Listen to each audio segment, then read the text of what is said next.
أكبر. اليوم أهمية التوحيد، وهل للتوحيد أقسام؟ هذا سؤال عميق جدا. إنك تسأل عن سر الحياة، إنك تسأل عن الغاية التي من أجلها خلقنا، إنك تسأل عن أمر من أجله أوجدنا الله من العدم وربانا بالنعم، خلقنا في أحسن تقويم ورزقنا العقل الذي ندرك به. فمنا من حافظ على هذا وارتفع إلى أعلى عليين، أعلى عليين مقاما، وأعلى عليين كتابا، وأعلى عليين مآلا، وذلك بتحقيق التوحيد. ومن الناس من نزل بنفسه إلى أسفل سافلين مقاما وكتابا ومآلا.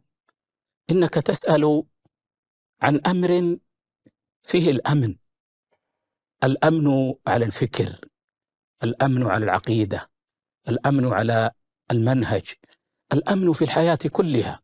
الذين آمنوا ولم يلبسوا إيمانهم بظلم أولئك لهم الأمن وهم مهتدون. والله يا أخ عبد الله، إذا ربي المسلمون على التوحيد فإنك لا تخشى عليهم بإذن الله زيغا، ولا أن يتخطفهم أحد بخلاف غيرهم. فإن من لم يربى على التوحيد يكون هشا دائما، يسهل أن يصطاد إما إلى ذات اليمين وإما إلى ذات الشمال. إنك تسأل عن حق الله سبحانه وتعالى، أعظم الحقوق على الإطلاق. النبي صلى الله عليه وسلم يقول لمعاذ: أتدري يا معاذ ما حق الله على العباد وما حق العباد على الله؟ فيقول معاذ رضي الله عنه: الله ورسوله أعلم.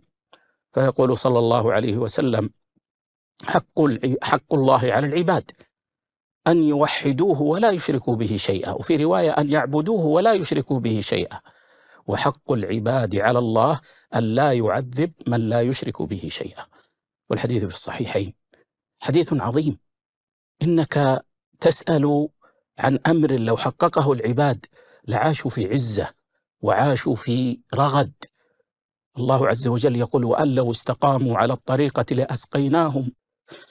هذا الشأن العظيم والأمر العظيم الذي يجب أن توجل له القلوب ويجب أن يجله العباد. حق الله سبحانه وتعالى سبب الخيرات كلها هو إفراد الله عز وجل بما له، وهذه حقيقة لا يمكن الجدال فيها.